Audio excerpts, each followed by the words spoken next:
Hi and welcome to TFF TV, and we have with us today Andrew Flint, who is not in TFF but is a football journalist in Russia, and we also have Johnny Mckenna, who is in TFF, and you're the boss of Liverpool. Welcome, lads. Hello, Rob. What's the story? Well, happy St Paddy's Day to you both, and I believe you're in the Big Apple pub in Siberia. Is that right? Good lads. Points in at this point, yeah. Now, we are going to be not talking about TFF, the game world on Soccer Manager, but we're going to be talking about the World Cup this year, which is obviously in Russia, and we're going to be previewing and covering Group A. And there's no one better than you two to have on and talk about Group A, because you are both residents in Tyumen, Siberia. Could you both give us a little bit of background on that and why you're out there living there? Where we're in Siberia? Yeah.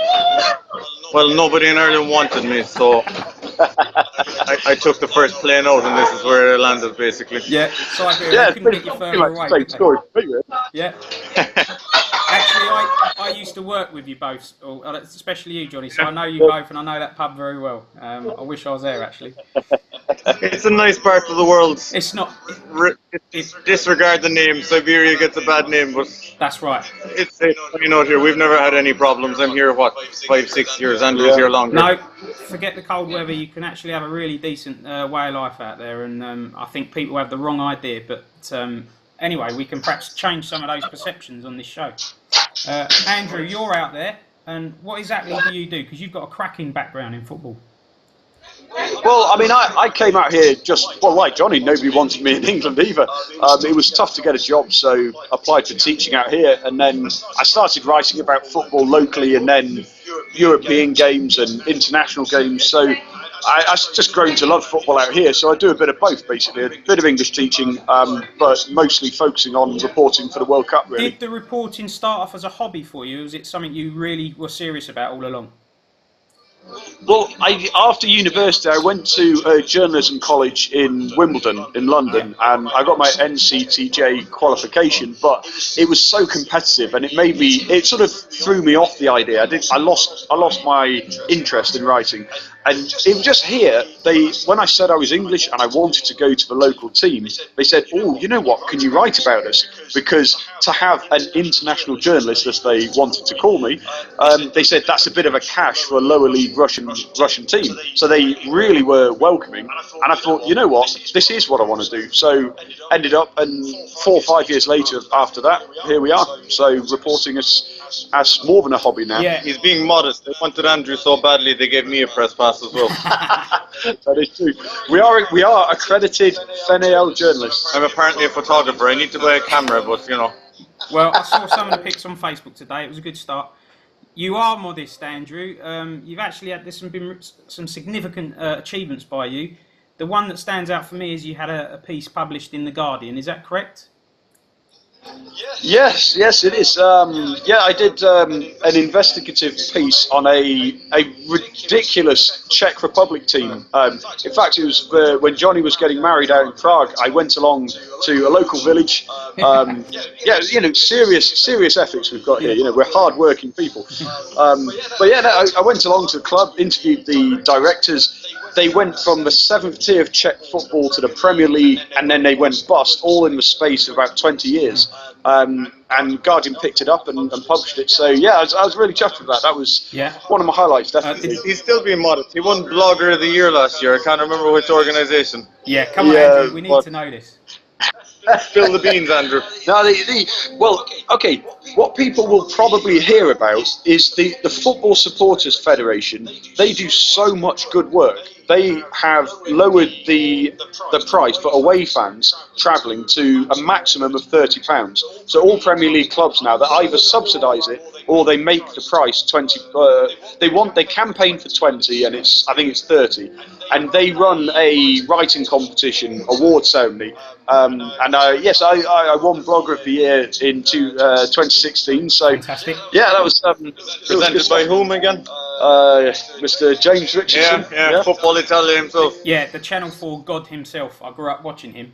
He was also, in fact, he's inspired me a little bit because he used to do shows in some cafe outside somewhere lovely in Italy. Yeah, Rob, you need your cappuccino. Yeah. You need your espresso right Yeah. now. There's a documentary coming out about that soon as well, about football Italia. I think BBC are doing it. Yeah. Oh, that will be some watch. We can try and recreate a similar thing this year. I'll be getting into Moscow and I'll be visiting the stadium used for the cup final. What's the name of that stadium?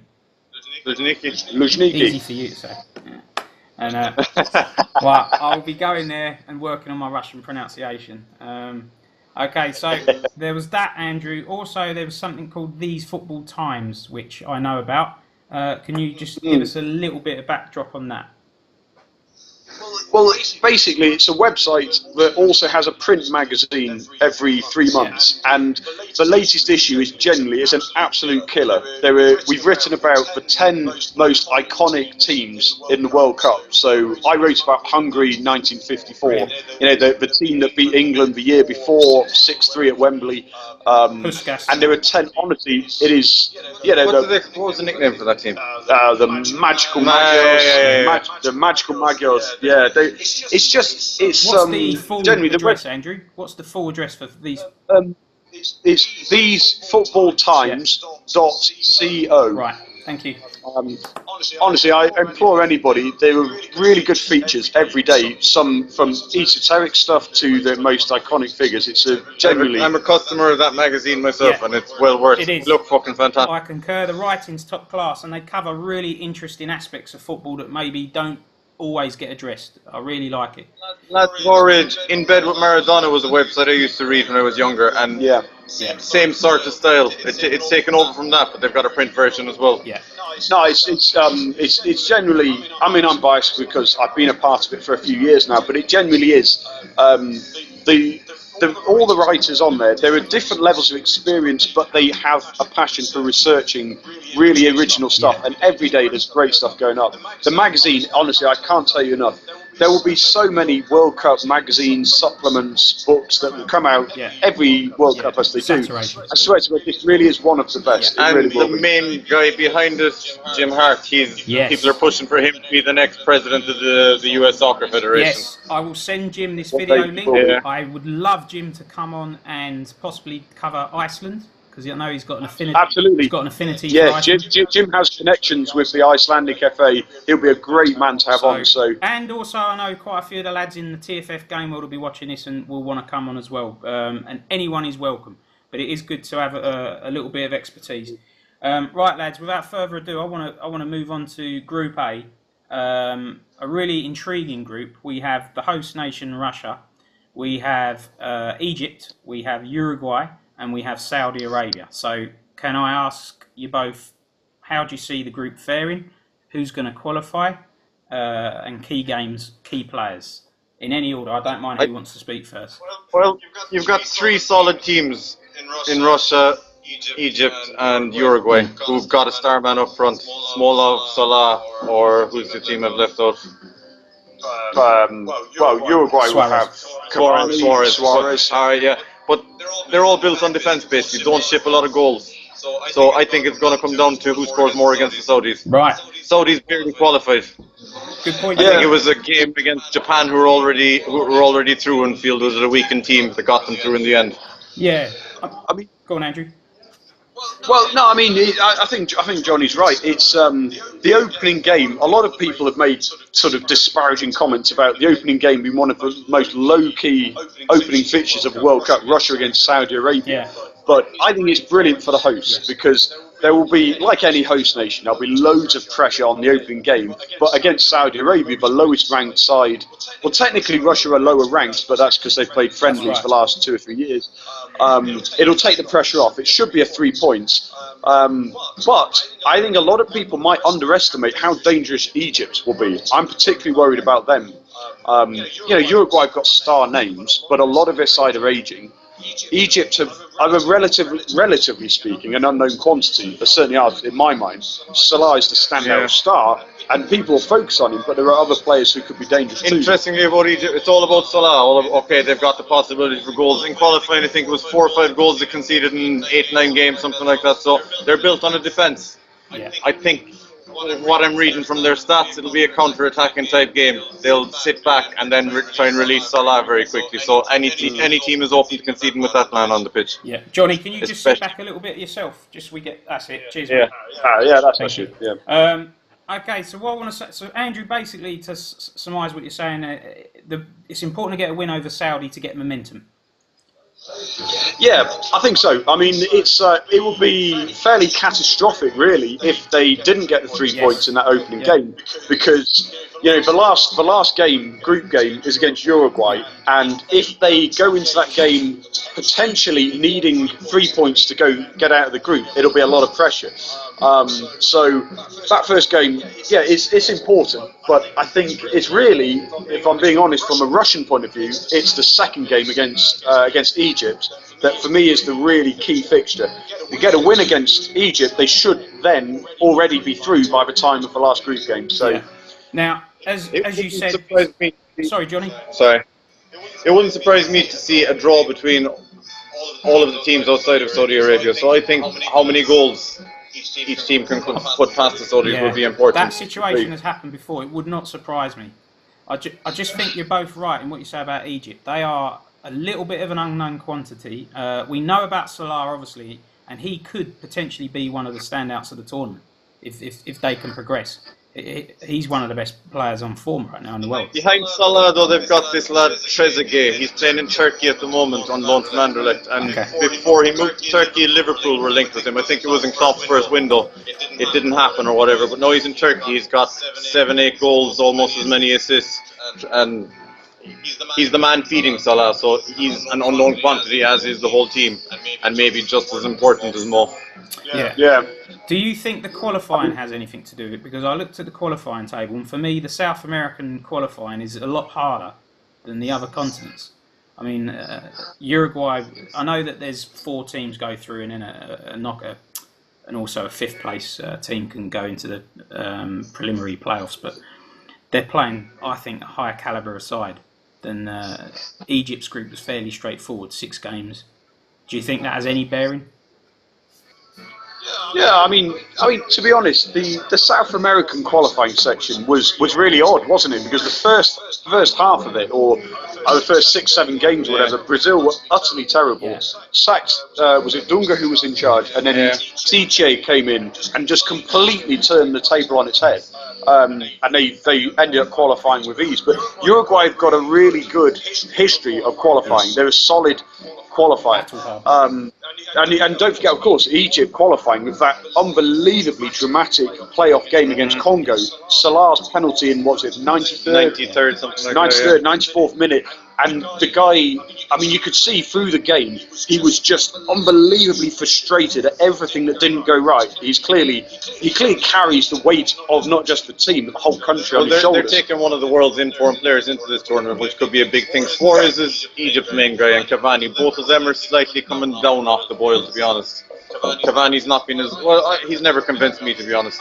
I mean, he's always gotten goals, but he's one of those divisive players, isn't he? He's a lot of people in the French league. He scores a lot, but a lot of players say, well, prove it on another stage.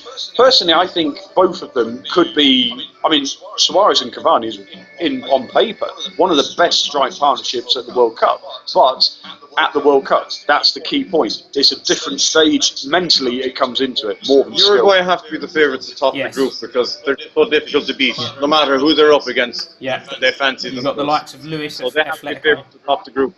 They've got. Looking at the squads after that, I would back Russia to go and take the second spot. No bias there, is there, Johnny? There's not really. Even looking at their latest friendly results, okay, they were beaten by Spain, or no, they drew 3-3 with Spain, didn't they? No, against Spain, they were excellent. They 3-3 and 2 very dodgy penalties given to Spain, but they lost to Argentina. Sergio Aguero's goal was offside, but it was given. What seems to be helping them at the moment is they are mirroring the formation of the top clubs in Russia. So CSKA played 3-5-2, 3-4-3, whatever variation of that, and Russia are mirroring that formation. So the club players are coming in. They don't have to adapt to new tactics. They basically pick up on where they left off from the previous game week. So they're almost playing like a club team then, and that could be a big advantage. looking back at any successful international team, a lot of it has been based on where their main players are succeeding in club football.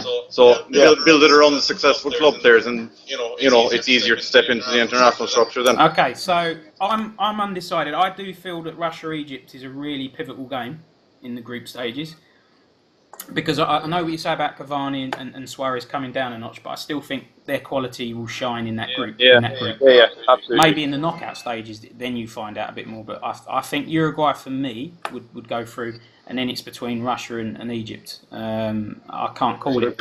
But now I want to ask you about how is the World Cup being perceived in Russia, and especially in Siberia? Is there genuine interest, enthusiasm building up? A bit slow at the moment, but okay, we base what we know from this pub we're in at the moment, and people are starting to talk about it. It's a slow build-up compared to if it was a World Cup in Europe, but people are starting to get excited about it. Okay. There's starting to be a little bit more talk. Most of the sporting news with Russia lately has been involved with doping, some curling wanker fucking deciding he needs a bit of speed to brush the ice or something like that. But national pride is an important thing in Russia, so the closer the World Cup gets, the more it's going to take importance. And let's face it, Russia's got a lot of negativity surrounding it at the moment in various forms. Is this something that can really address that, put a different light on Russia? Rob, you know what I'd say about it is that Johnny's right. It's a slower build-up than usual, but this is at this point right now, with all that's going on in the social political background, a lot of Russian people are very concerned what foreigners think of them. Right. And the difference is that what gets reported is what the politicians, what the leaders, what the figureheads are saying and doing. Russian people they love travelling to Europe. They love the British brand. They love going to England. So it's not remotely mirrored by what is being reported. And the Arsenal being drawn against CSKA Moscow, that's going to be reported by the red top papers back home as, oh, it's going to be a huge scandal. The Arsenal fans will come here and they'll see a team. Yeah, the fans are loud, they're passionate, but the security is absolutely top notch. It really is. Honestly, the fans will come in and realise that actually they don't have to be concerned about any of the nonsense that's going around in the media. So it's going to be a very, very intense World Cup while it's on. It's just right now it's a slow build-up. It'll be very intense when it's on. Well, look, the three of us are here talking. I don't want to fucking branch me in with the British lads, but three British lads that are working in Russia teaching English. Yeah. We wouldn't be here if Russia didn't have an interest in the Western world and putting a better picture out there. Or if we felt unsafe. I mean, exactly. do we feel safe? Of course, you've never had a problem here. You've both got Russian wives, haven't you? You've got, and you're indoctrinated in the whole Russian life now. So I'm just, you're right. The three of us have worked in Russia. We're out in Russia now. But if I take my Russian hat off, can you imagine back home in Britain, Ireland, whatever, all you're getting through the news on, say, BBC and all the rest of it. What have we seen in Russia the last couple of years? We've seen the nerve gas situation. We've seen sanctions. We've seen all sorts of political backdrop going on. We saw in Euro 16, we saw the Russian fighters in Euro 16, how organised they were. We see all that stuff. We hear about the racism. But it's just a constant bombardment of negativity. Sort of the propaganda is fueling that line of thought. So the average person back home must have a seriously warped view of the reality of how it is. That's a political thing, though, because the average Russian person here will have the same view on the West, because it's one propaganda machine versus another. Yeah. The man on the street, none of that shite that is in the news really affects them. Yeah. I would be very surprised if there are security problems with this World Cup. The one big game I've been at was Tyumen Zenit 3 or 4 years ago, and two hyped up sets of fans. It was a cup game. Zenit were coming to protect their pride and honour. Tyumen were trying to take one off the big boys. There were 13,000 packed into a Wembley Way type of footpath, and not a bit of trouble. There was so much policing. Not a bit. If you wanted to cause trouble, you couldn't, basically. I mean, no. The point is about the security. Honestly, I really can put my hand on my heart and say there will be no trouble in the cities anywhere near the stadiums. There might be groups of fans, groups of ultras, if they want to call themselves that, who might try and pre-arrange scuffles outside the city. This is something that's a cultural thing that's happened in Russia for over 100 years. They organise fights, they train themselves up, and these are the type of people that we saw in Marseille last summer, 2 summers ago. Sorry, they organise fights amongst themselves. They're not interested in getting involved with innocent fans.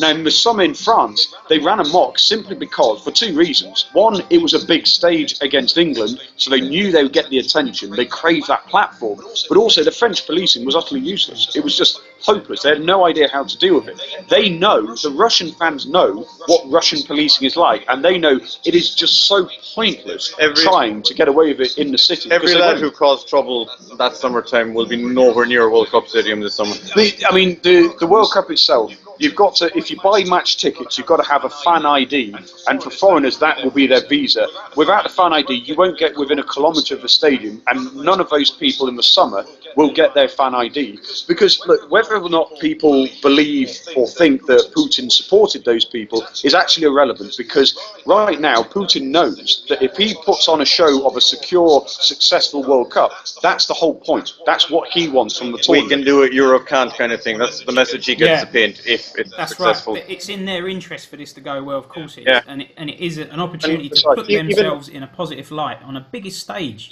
Yeah. On the biggest stage there is. And little things they're doing as well. I mean, if you have a fan ID, you can travel. There's free trains and buses between all the World Cup venues, and the cities are thousands of miles apart, some of them. That's right. And you can travel for free from match to match. And as far as I'm aware, that hasn't been available in a World Cup before. I mean, I've not been aware of it before, but whether it has or not, the fact is that even if it has been available Brazil is also a very large country too, but if it happened in Germany, well, it's much easier. In Russia, there's huge distances, and it's a genuinely helpful thing to overcome the vast distances. So, yeah, it's honestly, the organisation is going well. The stadiums are finally coming together. Most of the last stadiums to be completed will have their first games with league teams playing in them in the next month or 2. Hopefully I'll go to a few of them and I can come back and tell you guys about the ones I've seen. I'll go and visit the ones that England are playing in, Nizhny Novgorod, Volgograd and Kaliningrad. The security is tight. Russian attitudes, honestly, I'd say the overriding one is Russians are just the most phenomenal hosts. They really are phenomenal hosts, and they care about what other people think of them. Politicians maybe are different, but Russian people... I don't think people are aware of that outside. Now, reminds me of something similar. Prior to Russia, I lived in Serbia, in Belgrade. A little bit similar, in so much as I was told if ever I got in trouble with a Serbian, the police would always take the side of the expat, so to speak, because it was really important to be good hosts. They didn't want any negativity whatsoever, because they already had enough anyway as it was. So these countries are really trying hard to improve, to grow, to evolve, and I'm not sure people are aware of that from that kind of side of things from Russia. Whatever's happening on the political scene, the average man on the street in Russia is, as welcoming a person as you can expect. No, we're just after having a bit of whiskey delivered to us here. So. Excellent. Okay, cheers. See, just as we're speaking of welcoming, there's 2 whiskeys dropped in front of us. That's fantastic. But I first met my wife. I was the first foreigner they'd ever seen, basically, and brought her around. There was 17 different types of food put on the table. I've experienced this, and I'm not kidding. Honestly, which kind of alcohol do you want? Oh, whiskey, shit, we don't have that. I'll run 15 miles and bring it back. This is the average Russian attitude to welcoming someone. Yeah. The politics might seem complicated, but when people actually come to the World Cup, they'll find a very welcoming attitude from the people on the street. Actually, you could argue then people are going to be safer in somewhere like Russia than they would have been 2 years ago in France or some other perhaps European. Yes, absolutely. Yeah. Because the Russians that want to cause trouble will be outnumbered by the Russians who would absolutely abhor that kind of behaviour. And there's one thing I wouldn't suggest is ever mucking around with the Russian authorities. It won't end well. So. It won't be sort of conniving. It won't be like sort of MI6 spy story stuff. It will just simply be very, very firm and strict. It's nothing more than that. It's not going to be, the Soviet Union era where you're going to be locked up and sent to a prison for a few On the other days. hand, Rob, Andrew, you both know me. I've got a mouth on me, to say the least, and when I have a few pints in me, I can be a bit of a troublemaker. Let's put it that way. I never have to check myself when I'm out here. I can say what I want, do what I want, and I'll get the same punishment I will at home, basically. It's a home from home for you. I get a slap if I deserve it. If I don't, I won't, kind of thing. Right. So you touched on the stadiums, Andrew. The one that stands out for me is the one. I think it's the nearest one to you. Is it Ekaterinburg? Yes. Now this is a very unusual design. Can you talk about this? Well, I mean, basically, Yekaterinburg have a team, Ural Yekaterinburg. Their average attendance is no more than 5,000-6,000 a game, and that's on a good day. So World Cup stadiums, by FIFA regulations, should be a minimum 40,000 capacity, but they got special dispensations. I have a slightly smaller stadium. So after the World Cup, there will be 2 stands taken down, so the capacity will be down to a more manageable 20,000-25,000. But the 2 stands are outside the original building. It's a very, very odd looking stadium because the entrance is a listed building, so they had to keep that in the original design. So the stands that had to be bigger, they had to find an original way to fit them in so that they could also affordably be taken down after the World Cup. Like if you pass by it now, it looks almost like a theatre or something. Yeah, it's hard to tell what it looks like. I'm wondering what the atmosphere will be like. Will it generate a decent atmosphere? Well, I mean, it's the atmosphere is created by the fans. I mean, go to Munich, go to different parts of the world, there are different stadiums. The day the centre creates the atmosphere, the fans, the mood they're in, not the position of the seats. I mean, the design of the stadium itself, it's got a circular roof. And the actual stands are packed in towards the pitch, so that's a really positive part of it. The stands that sort of are technically outside the roof structure, they are still quite steep, so the acoustics will still be pretty good. And the fact that, I mean, think of Borussia Dortmund's yellow wall. That is one very steep, very solid design, and it will look not entirely different to that. Okay. So that in itself is going to be, I think, a positive design feature of it. And I like that they've thought forward as well. I mean, look at South Africa, Brazil. They've been left with these ghost stadiums that they can't do anything with. Whereas the Russians have thought ahead. Okay, Yekaterinburg, what the hell are we going to put on there after the World Cup? Nothing. So we can take away these stands. Yeah. I mean, actually, that's true it's sustainable for the region that it's in, which most countries don't think of. So if they're thinking forwardly on this kind of thing, it's a positive sign for the World Cup itself. No, absolutely. It's true for a lot of the stadiums as well. A lot of them have been designed specifically to be reduced after the World Cup, which is really quite important because the average attendance in Russian Premier League football is less than 10,000 per game. Like that. Other than Spartak Moscow, Krasnodar have got a wonderful stadium, which annoyingly, ironically, is not going to be one of the World Cup grounds. Zenit have 2. Utterly mad. Zenit have got, Zenit are, they're getting 40,000 in 45 in a new stadium. Spartak Moscow, CSKA Moscow are getting a few, but outside that, most teams get about 10, or I'll get 5. The lower half of the table, anything more than 10, and you're lucky.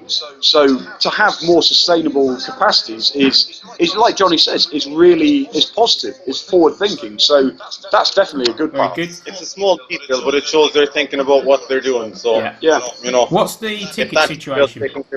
Is there still availability, or are you two going? There's very little left. We've had 2 ticket sales already, 2 ticket sale periods, and there are very, very few matches that have tickets left at all. I think there's Panama against Tunisia, I believe it is the only game that has all ticket categories still available. We're lucky because we qualify as Russian residents. We qualify for the lowest priced ticket bracket, which is only about 1,200 rubles. So 1,200 rubles is what, about, I know, 20 quid? Yeah, 20 quid. Something like that. Probably a bit less with the rate these days. But Less than 20, but there's very little left. The demand is still high, despite the concerns a lot of Western people have of travelling to this wild country that Russia apparently is. With what happened in the last few weeks, I guess Prince Philip and whoever else is in the royal family, their seats have come free as well, so you can always write a letter. Yeah. There's an extra few seats there, definitely. Yeah, what do you two think about that? Is that a bad move? I think it's a hilarious move. I don't think it makes a shit of a difference, to be honest. I mean, it's such an English thing to do. The Queen won't come. You know, Russian people must be begging to have Prince William and Prince Harry and the Queen in the stadiums. That must mean everything to the Russians. Of course it doesn't. Russians don't care. I would imagine the average Russian reaction to the Queen isn't coming. I thought they had a king. Yeah, honestly, Rob, it's a completely nothing move, but it shows the lack of awareness that English people, or the English government at least, or English ruling class have to Russia, the situation. More like a Faulty Towers storyline than an actual real life situation. All right, so moving on, we've talked about stadium, the groups, we've talked about ticket prices, the Russians, we've talked about the enthusiasm is starting to build up. What about the expectations of the Russian national team? What would be considered a good World Cup for them? Well, you know, the manager Stanislav Cherchesov has actually said his target is the semi-finals, and that is quite frankly ridiculous. If they make the semi-finals, that would be amazing. I mean, that'd be absolutely, it would be unreal. Realistically, Russia getting out of the groups is about the level I would expect. Lucky draw, maybe a step further. Well, this is the problem, really. The team they're likely to play is going to be Spain or Portugal. Yeah. And, I mean, Portugal, I know they're European champions, but I still am not entirely convinced that they're as good as European champions ought to be. Spain are not what they were either. Okay, it was only a friendly, but they did hold the Spanish quite recently and should have beaten them. Yeah, I mean, honestly, I'm not kidding. That game in Moscow, where Fyodor Smolov scored twice, he is the star man to watch out for, and he won't be in Russia much longer. He'll be going to a European team before long. Is he 27, 28 now? He's 27. This is really his last. This is his key summer, and he was linked very strongly to West Ham over the summer. Well, basically, he's a forward who can play in a front three in a 4-3-3. He can play leading the line. He can play pretty much anywhere across the front. Big comparison, but I would compare him to a Bobby Firmino type of player. Yeah, I mean, he's got more goals than him, more of a goal scorer's touch than Bobby Firmino, but he's that type of player who affects all parts of play rather than he's just an no striker.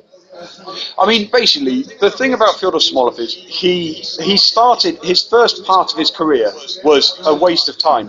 The first 7 seasons as a full-time professional, he only scored 5 goals, and yet he is one of the most sublimely talented Russians. This is having been touted as a golden boy since he first kicked the ball, basically. Yeah. I mean, he was always the great white hope, the successor to Arshavin. And when was it he played for Ural?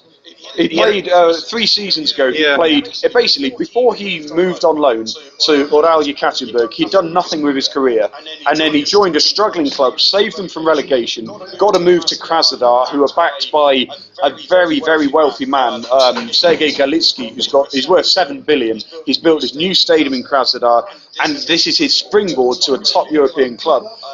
He's got natural ability. That's the key thing. He's like 28. No, 27 now. Who would he fit in with?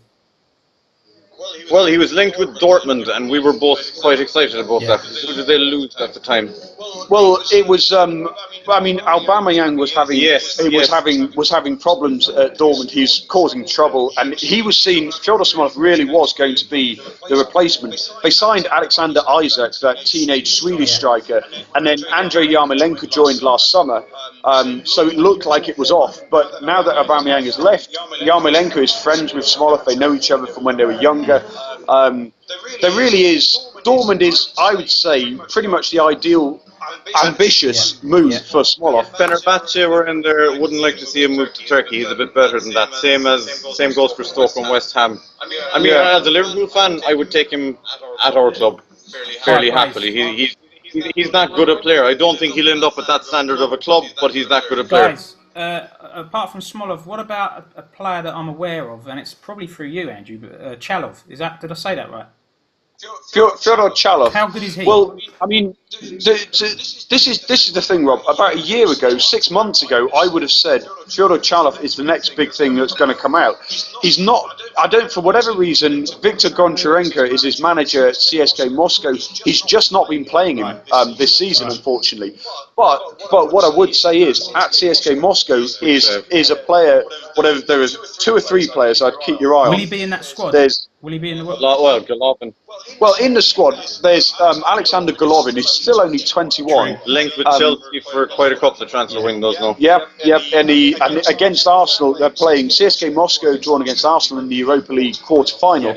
And Arsenal also were said to be looking after him. He's a midfielder who is, like I say, he's only 21, but he's playing in a very, very small squad, and he's been asked to play a few different roles. He's played the holding midfielder in a 4-2-3-1. He's played in a 5-3-2. He's played as an attacking midfielder. This guy is absolutely world class. I cannot state how good he is. His passing, his skills, his confidence. They might know Zagoev a little bit better at home. He's a similar player to Zagoev, but I think better.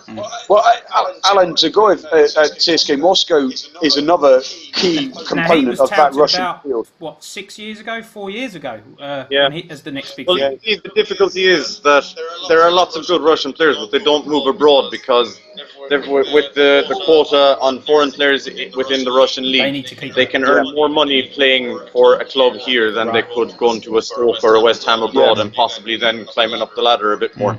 So it's within their interest to stay in Russia. Yeah. I mean, basically, Russian players, like Johnny said, they're more valuable here because clubs know, Zenit St. Petersburg have been signing all of the best Russian talent in the last some of the slightly less successful ones, but they just signed Magomed Ozdoyev, who is he's a good midfielder. 2 years ago, he was genuinely looking on the up, but Andrew's been too kind. He's Glenn Whelan with a Russian name and he's now playing for one of the best clubs in Russia. Now, you touched on the Europa League tie. I know this is moving away from the World Cup, but it's still with the Russian theme. Could you make a case for CSKA against Arsenal? Is that going to be Arsenal going through comfortably? Dangerous tie for Arsenal, because very dangerous tie. They're a very, very good team. They've got exciting attacking players. They're solid at the back. They have the Berezutskis and Ignashevich. I mean, they play 3 at the back, and the three defenders, their combined age is 108, which might be what come against them because Aubameyang's not eligible. But still in all, Arsenal have pace up front, so maybe the aging defence might come against them. But Arsenal will concede against this CSKA side. I tell you what, Rob, you ask about this one. Arsenal, on paper, they should walk it, but they won't walk it. And honestly, I genuinely think it is 50-50 in my mind. And I'm not saying that because I don't support Arsenal. I follow the Russian league. Yes, I'm favourable towards CSKA, but they've got young players. Konstantin Kuchayev, you mentioned Johnny. This is a midfielder who's been asked to play left wing back and right wing back in recent weeks, and he's been brilliant. They've got Golovin, Zagoev, they've got Pontus Wernbloom in midfield, Vibras Natko. These are players who have played together for a long time. Plus, they've got young players coming through. They've got Ahmed Musa back on loan from Leicester. Who basically a team who are very sure of themselves and their abilities, up against a team who are clutching at the final straws, trying to save a season. Well, we all know Arsenal are talented, why I'd probably put as favourites. Arsenal can be definitely ruffled, and I think the away leg in Moscow. I'm going to say this. I think Moscow might nick it at home, but overall, I see Arsenal probably going through. They're certainly the favourites, but I think they should be very, very wary of counting their chickens. Will it be a sellout? Is it a sellout crowd? In Moscow, yes, certainly. Moscow, absolutely. This will not be an easy game for Arsenal away. I'm not sure their players will fancy that. If it doesn't go well for Arsenal early on, I can see CSKA pinching it. He's hoping. I'm a Spurs fan, so... I want Wenger to stay there for the next 10 years, to be honest. Okay, guys, so I think we've pretty much covered the Group A. The only thing I was going to suggest as well, I probably missed out earlier, was Russia, the team maybe not so strong, even if they get out the groups and they're up against it, whoever they get. But I'm thinking if they get some momentum and if there's a partisan crowd behind them, we've seen it before. I remember South Korea got to a semi-finals once. Is that a factor? Do you think? Well, the Russians aren't going to get the neutral support that the South Koreans garnered. They're not an underdog. They're a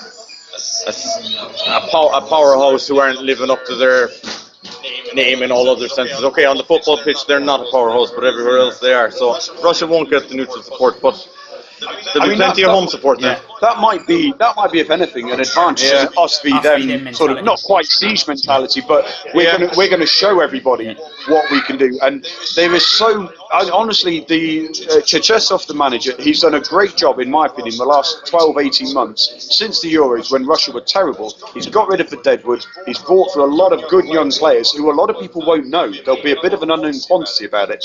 So I generally think, if they get through to the next round, if they draw Portugal, and if they can get past that, then it's quarterfinals. Who knows? Yeah, who knows? Then. It's anyway. Yeah. One little thing I just read up before we came on: Saudi Arabia are after hiring an ex-Chile coach as manager, so maybe that'll tighten them up a little bit. I mean, we've all written off Saudi Arabia as going to be the whipping boys. Is there any case for them? They're going to be the whipping boys. They are going to be. It's just a case of how much pride they can take from it. Yeah.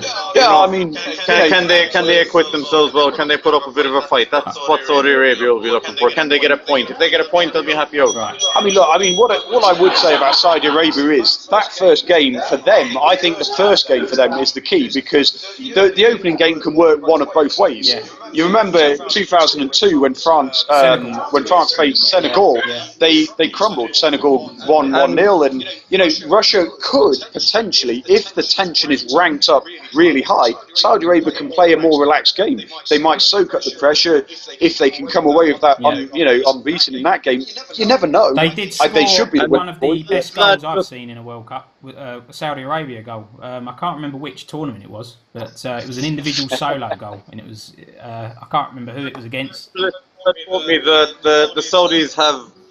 Well, obviously they've got some links to a few Spanish clubs, but there are currently 9 Saudi Arabian players on loan in Spain at clubs like Legan and Levante, Girona, that kind of thing. Yeah. So a couple of their more important players are getting top-flight experience in a decent. Well. Yeah. So that can only help them. Obviously, there's a young 16-year-old who's being touted around. I haven't got his name come to my head. I don't know the Saudi team too well, to be honest. The one that's in our head is their 43, 44-year-old goalkeeper, El Hadari. Yeah. Oh, the Egyptian keeper. I tell you what, he's going to be the oldest, when he plays, he's going to be the oldest player to play at the World Cup finals. Zino Zoff, I think, was 40. Roger Miller was 42, I think lad he was. He's definitely 43. He's got like 145, 46 caps, something like that. 45. El Hadari, 45 years old, 15th of January. He's the goalkeeper. Yeah. Miller's still the oldest this is the best part about him. This is the best part. El Hadari was not even first choice for Egypt during their qualifying campaign, but he got, there was an injury to one of our other keepers. He got into the team. We haven't even mentioned that young lad at Stoke, Zobi. I mean, he's an exciting player. Yeah. You got him and Salah up front. Shikabala, football manager legend Shikabala back in the day. Ex-Sporting Lisbon, Sporting Portugal. Egypt have got some real talented players. I think they're an unknown quantity, and we all know about Salah, as we say. But I wouldn't. If England were playing Egypt, I wouldn't be 100% confident. It depends how well teams shackle Salah. I mean, looking at that fucking United game last weekend, Ashley Young had him in his arse pocket. But that was all because the supply was cut off. If you can cut the supply off Salah, you neutralise Liverpool, never mind. Yeah. Fucking Johnny, while we've got you here and mentioning Liverpool, we do run, there's an online football manager game called Soccer Manager for those that aren't aware. And one of the best game worlds in Soccer Manager is TFF, and you are boss of Liverpool. You've just left Sheffield Wednesday and gone to Liverpool. We might as well have a couple of minutes on that. How's things going for you at Liverpool?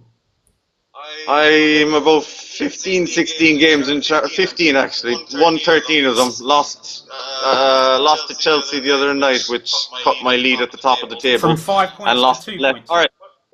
When I started off, I was like third, fourth, I don't know, 12, 14 points off the top. No cup competitions left, squad already built. So all I had to do was pick a team to beat the other teams, basically, with the players I had. Which I looked upon the formation, got a run of wins together, was going very well. Fert Dirt put a shit on things by beating me at home with Leicester. But ruined my momentum. Gained it back again. 2 points ahead, 6 games left. Next 2 games are United away and Arsenal at home, or vice versa. I can't remember. Tough one. If I take 4 points out of that lot, I will be confident of remaining on top of the table. If not, there's still hope because Arsenal and Chelsea play the last day of the season. They're the other 2 contenders. Wow. There's so many twists and turns left in this. I'm currently on 69. The 2 teams below me are on 67. Yeah. It's very likely after the next round of games, all 3 of us will be on 70. I'll probably draw with United and the other 2 will win. Yeah. There's only even goal difference or 3 or 4 between us all.